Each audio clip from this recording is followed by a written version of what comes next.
কিন্তু আপনার এটা মানে এই লালের ক্ষেত্রে সহ্য করে যাবে, কিন্তু বাসন্তীর ক্ষেত্রে আপনার সহ্য করবে না।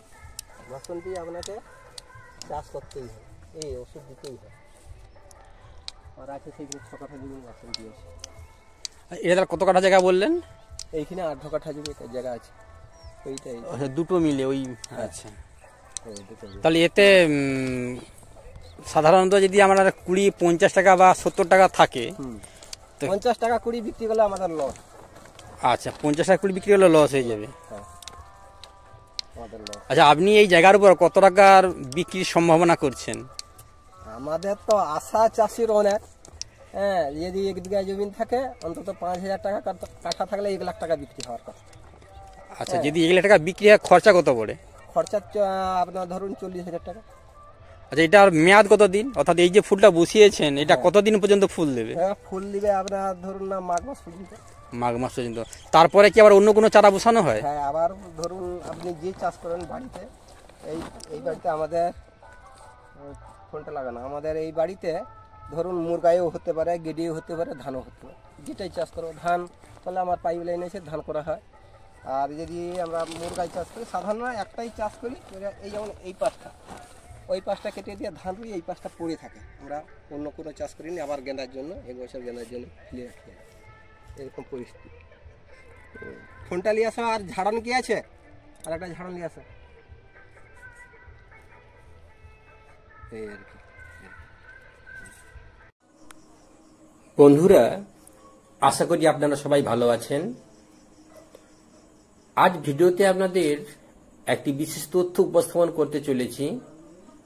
পশ্চিম মেদিনীপুরের বিস্তীর্ণ এলাকায় মানুষজন বর্তমানে গাঁদা চাষ করে জীবিকা নির্বাহ করে থাকেন। এই গাঁদাগুলো বিভিন্ন ধরনের হয়, বাসন্তী হয়, লাল হয় এবং শীতের সময় চুনা গাঁদা হয়। এছাড়া চেরি, বটম ও অন্যান্য ফুলের চাষ করে থাকেন। বিভিন্ন সিজনে বিভিন্ন ধরনের ফুল হলেও গাঁদা সারা বছরই হয়। এই গাছগুলো মূলত 2.5 থেকে 3 মাস মেয়াদের গাছ হয়ে থাকে। কাটিং চারা এবং বীজের চারা উভয়ই পাওয়া যায়। তো এই চারাগুলো সিজন অনুযায়ী এর ভ্যারাইটি নির্ভর করে, অর্থাৎ সবসময় বীজের চারা লাগালেও ফুল হবে না, আবার কাটিং চারার সময় বীজের চারা লাগালেও ফুল হবে না। তো এই চারা কোলাঘাট বা খিরাই এই অঞ্চল থেকে মানুষজন নিয়ে যায় বা চাষিরা নিয়ে যায় আর চাষ করে থাকেন।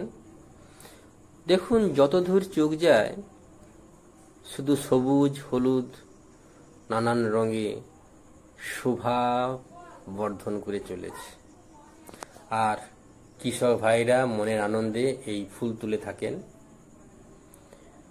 সাধারণত 30 থেকে 35 টাকা কেজি দরে যদি বিক্রি করা যায় ঝুরা ফুল, তাহলে কিন্তু চাষি ভাই লাভের মুখ দেখবেন। অনেক সময় বিভিন্ন কারণে এই বাজার কমে যায়, তখন চাষি ভাইদের লাভের সম্মুখীন তো সম্ভবই নয়, লোকসানও হয়ে থাকে। আর 30 থেকে 40 টাকার উপরে যদি বাজার যায়, তাহলে কৃষক ভাইরা মনের আনন্দে লাভের আশায় ফুল নতুনভাবে আবার চাষ বা চারা বসিয়ে থাকেন।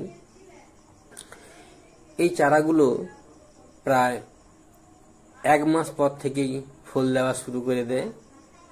তুলে স্থানীয় মার্কেটে বিক্রি করতে যেতে হয় কৃষক ভাইদের। বাসন্তী ফুল এবং লাল ফুল লাগানো হয়। শীতের সময় বাসন্তী লাগালে সমস্যা হয় যে মাকড়সার প্রাদুর্ভাব ঘটে এবং তার ফলে এর অগ্রভাগগুলো কাক্ষিমুখগুলোকে তাদের জালে আবৃত করে দেয় আর নষ্ট হয়ে যায়, গাছগুলো মারা পড়ে। ঔষধ খরচা করেও কোনো লাভ তেমন হয় না, যে পরিমাণ ফুল হয় তাতে লোকসানই লোকসান। তাই বাসন্তী শীতের সময় না লাগিয়ে অন্য লাল বা চেরি ফুল বা চুনাগাঁদা লাগানোটাই ভালো। নতুন যারা চাষ করতে ইচ্ছুক তাদের ক্ষেত্রে কিন্তু বর্ষা শেষ হওয়ার পর লাগানো অবশ্যই উচিত, কারণ বর্ষাতে সাধারণত বীজের চারা লাগানো হয়ে থাকে আর কাটিং চারাও লাগানো যায়। তো যারা নূতন তারা এর পরিচর্যা ঠিকমতো না করতে পারলে গোড়ায় জল জমে গাছগুলো মারা যেতে থাকে। তাই নূতন চাষিদের পক্ষে শীতকাল বা বর্ষার পর এই চারা বসানোটাই ভালো। ফুলের পরিষেবা বা যত্ন বলতে বোঝানো হয় যে এর বিশেষ বিশেষ কিছু রোগ লক্ষ্য করা যায়। বাদামি দাগ, ফুল না আসা, গাছ হলুদ হয়ে বসে যাওয়া, লেদার প্রাদুর্ভাব। তার জন্য বিভিন্ন ধরনের বাজারে ঔষধ পাওয়া যায়। লেদার ঔষধ আছে, সাদামাছির একতারা আছে, বা আরো অনেক ধরনের ঔষধ আছে। বাদামি দাগগুলোকে যদি তাড়াতে না পারা যায় তাহলে ফুলের দামও কম হয় এবং চাষি ভাই মার খায়। সেক্ষেত্রে আপনাদের অবশ্যই ফুলের সঠিক পরিচর্যা করে নিয়ে যেতে হবে।